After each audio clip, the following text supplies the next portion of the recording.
നല്ലപോലെ എന്ന് പറയുന്നത്.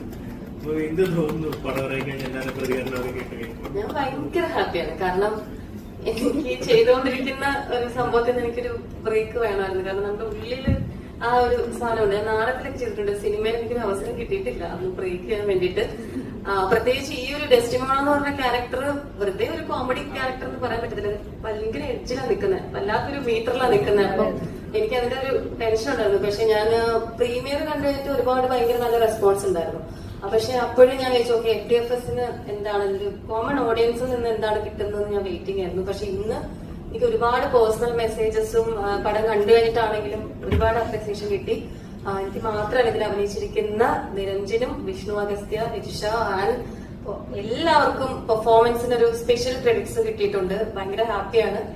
And I'm so grateful to Krishanth.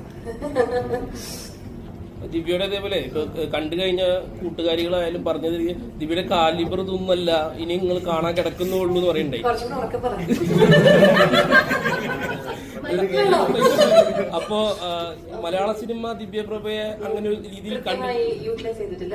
അതെ, അങ്ങനെ തോന്നിയിട്ടുണ്ടോ? ഉണ്ട്, എനിക്കുണ്ട് ഒരുപാട്.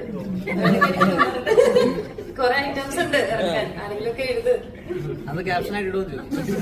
ഉറപ്പായിട്ടല്ലേ. നല്ല കാലിബറുള്ള കൊച്ച. Thank you so much. നിങ്ങൾക്ക് എല്ലാവർക്കും പടം കണ്ടതാണോ? ഇഷ്ടപ്പെട്ടു ശരിക്കും? Super. Okay, thank you so much. ഞാൻ ഹൃദയത്തിൽ നിന്നാണ് ആൻസർ ചെയ്തത്.